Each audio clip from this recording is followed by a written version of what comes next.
super, Mani. Bon, alors, on va parler cinéma un peu. Bruno Henry, j'ai vu votre CV, il est impressionnant aussi. Hein. Ouais, pas mal, pas mal. Depuis combien d'années vous êtes dans le cinéma? Oh, là, maintenant, ça fait au moins une vingtaine d'années, facile, ouais. Et ce qui est bien, c'est que, moi, j'emmène les Antilles partout avec moi parce que j'ai une certaine notoriété en Afrique noire, parce que je tourne là-bas. Je tourne en Chine aussi, un film avec Tyson, Seagal, Tyson, Seagal, et voilà. Et puis là, je voudrais déjà remercier la région Guadeloupe et le comité de lecture parce qu'ils ont sélectionné mon projet de long métrage que je veux réaliser. Résolution, c'est ça? Non, ça c'est Résolution, c'est le long métrage que j'ai tourné en Côte d'Ivoire. En 2019. Et voilà, qui a gagné 2 prix au FESPACO. Et là, je suis en train d'écrire mon premier long métrage qui s'appelle Le Chant des Ratières. Et Le Chant des Ratières. Oui. Est-ce que ça va être comme histoire? Est-ce que ça va être comme histoire? C'est une histoire d'un chef cuistot qui va retourner au pays mais qui se bat contre, il a des traumas et grâce à la fête des cuisinières, il va revivre des moments heureux et tout ça. Vous avez des séquences ici alors? Ah mais les 80% du long métrage, 85% va être tourné aux Antilles. D'accord. Voilà. Et donc j'ai eu l'aide de la région Guadeloupe et voilà, je les en remercie pour l'aide à l'écriture déjà, donc ça c'est super. Et je suis super content. Et là je suis venu parce que c'est Christelle Gallo-Théophile qui m'a fait venir pour animer une masterclass dans le cadre du Cinestar qui démarre demain. Oui. Donc je vais avoir la chance de rencontrer 8 jeunes Guadeloupéens que je ne connais pas encore. Et voilà, ça va être génial, ça va être sur 5 jours, on va travailler tous les matins. Qu'est-ce que vous allez leur apporter, leur apprendre? En fonction, on dit que le talent c'est d'en trouver aux autres. En fait, moi je vais apprendre à les découvrir sur place. Et après voilà, j'ai envoyé des textes au préalable pour qu'ils puissent les apprendre. Et après, en fonction des textes, on va travailler toute la palette émotionnelle. Et s'il y en a qui sont plus doués pour le rire et tout ça, je vais les faire basculer de l'autre côté justement pour qu'ils aillent à l'encontre de ce qu'ils peuvent être. Voilà. Parce que c'est ça le but aussi, c'est pas d'aller dans la facilité, sinon ça sert à rien. Au contraire, c'est pour essayer de développer autre chose et quand ils se présentent à un casting pour pouvoir être prêts et voilà, dans n'importe quelle situation, essayer de passer du rire aux larmes, à la colère et comme ça en claquant des doigts. Alors j'ai cru comprendre que Michel Galabru avait été votre mentor. Ah oui, Michel Galabru, ça a été... j'ai pris des cours avec lui pendant un an, c'est-à-dire qu'il y a eu une pièce de théâtre, il y a eu un casting qui s'appelait, pour une pièce de théâtre qui s'appelait Monsieur Amédée, avec Bernadette Lafont aussi, et j'ai été pris, et il s'avère que Michel Galabru donnait des cours dans son théâtre au Nobel, au Montmartre Galabru, à Montmartre. Et du coup, il m'a fait travailler des classiques pendant un an, et on était toujours en tournée théâtrale avec lui, mais à côté de ça, moi j'avais besoin de continuer parce que c'est toujours bien d'entretenir, de travailler, faut pas rester sur des acquis. Donc ça a été une rencontre extraordinaire, c'est un monsieur qui m'a énormément apporté, et en plus c'est devenu un ami vraiment intime, quoi. Moi, je connaissais sa famille, je suis super ami avec sa fille qui est Emmanuel Galabru, et voilà, c'est un grand monsieur d'une grande humilité, pas comme certains qui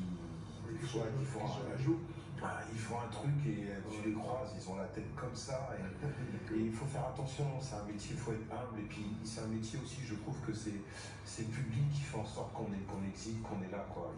Il faut vraiment retenir ça, parce que sans le public, on n'existe pas. Donc faut pas dénigrer le peuple, faut pas dénigrer le public, parce que voilà, c'est au contraire, faut travailler tout ça pour apporter des émotions, et après c'est les autres qui jugent et qui réagissent en fonction de ce qu'on leur amène, quoi. Alors, quand on a joué plus de 70 œuvres, aussi bien cinéma, télévision, théâtre, est-ce qu'on oublie le créole?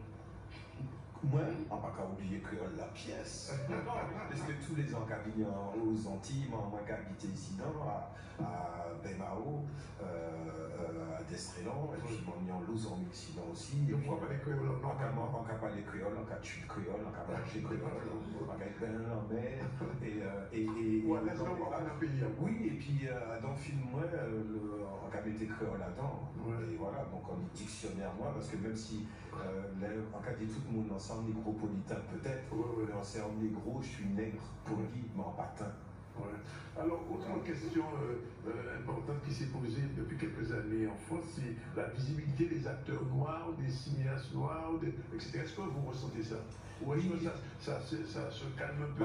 Je pense que ça se calme un petit peu, mais c'est pas encore ça, parce qu'on est obligé de se battre. Moi, je vois que par exemple, je fais du doublage voix, et je fais que des acteurs noirs. Par exemple, je fais la voix de Tyrese, je fais la voix de Derek Luke, de plein d'autres. Mais il est rare où on m'a octroyé un rôle de blanc. Et par contre, les blancs, eux, font des noirs. Et puis les gros rôles, hein. Denzel Washington, c'est un blanc. Comment vous expliquez ça? Parce que s'il y a une espèce de je dirais pas mafia, mais il y a une espèce de réseau comme ça où, voilà, c'est des réseaux, c'est des amis, et puis que, voilà, Ils se servent, quoi. Ils se servent, c'est comme dans le cinéma aussi, on a beau dire, mais un tel va faire le film d'un tel, et puis c'est pour ça qu'on voit tout le temps les mêmes acteurs, non pas qu'ils soient mauvais, mais ils ont le droit de travailler, ils ont le droit d'exister, mais nous on est là, et le truc c'est que il faut à un moment donné, moi j'ai pas envie de me mettre en victime, parce que ça m'intéresse pas, parce que si on se met en victime, on se met en souffrance, on se met en échec, et c'est pas bon, donc même s'il y a une porte qui est fermée par là, il faut se rentrer par là. Exactement, et puis moi pour mon long métrage, je vais travailler avec deux boîtes de prod guadeloupéennes. Il y en a une qui s'appelle Urban Dreamers, que dirige Judith Alphon, et il y en a une autre qui s'appelle Zion Productions, c'est Séverine Dreams. Et voilà, et après, mon scénario, la V1, je vais essayer d'avoir fini une V1 pour mi-décembre, et je veux trouver aussi une grosse boîte de prod en France, et pouvoir trouver une association, et pour qu'on, voilà, pour que parce que quand même, on a le sentiment qu'aux États-Unis ça a un peu avancé, mais en France. Aux États-Unis, le truc c'est qu'ils ont démarré avec des quotas au début.